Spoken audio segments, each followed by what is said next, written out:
जळगाव महानगरपालिकेच्या निवडणुका चालू आहे। या ठिकाणी सुनील महाजन आणि जयश्रीताई महाजन ह्या प्रभाग क्रमांक 14 म्हणून लढत आहे।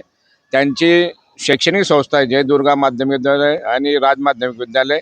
ह्या संस्थेतील शिक्षक जे आहे कुठल्या प्रकारचं पालिकेने किंवा निवडणूक अधिकाऱ्याने त्यांना BLOची नियुक्ती केलेली नाही आहे, परंतु ते निवडणूक लढवणारे जे दाम्पत्य आहे त्या संस्थेचे चेअरमन आहे। चेअरमन असल्यामुळे शिक्षक हे त्या दबावाला बळी पडून राजकीय पक्षाचं काम करत आहे। विद्यार्थी वाऱ्यावर सोडून दिलेले आहे। विद्यार्थ्यांचं नुकसान शिक्षणाकडे दुर्लक्ष करून सर्व शिक्षक हे वार्डात घरोघरी जाऊन त्यांचा प्रचार करत आहे। आम्ही सर्व आता जे काहींचे फोटो घेतलेले आहेत, 1 महिन्यापासून त्यांना प्रचार केलेला आहे। आजपर्यंत त्यांचा सुद्धा ते शिक्षक प्रचार करत आहे। विद्यार्थ्यांचं नुकसान होत आहे। माझी संस्था आहे, पण माझा एकही शिक्षक कोणत्या मी फिरवत नाही आहे। मलाही फिरवता आलं असतं, कारण माझ्या संस्थेच्या शिक्षकांना कुठल्या BLOची नियुक्ती नसल्यामुळे मी ते काम करू शकत नाही। तर मलाही माझी संस्था श्रीराम प्राथमिक माध्यमिक विद्यालय मलाही असं काम करता आलं असतं।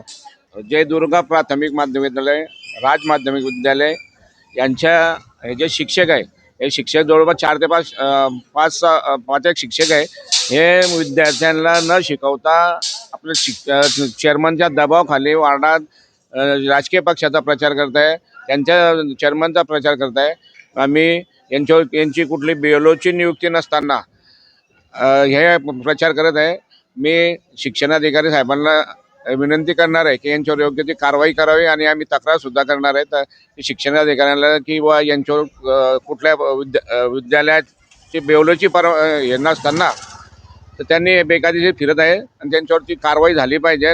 हा आचारसंहितेचा भंग या शिक्षकांना मार्फत होतोय। अशा शिक्षकांवर योग्य ती कारवाई करावी अशी माझी मागणी राहणार आहे।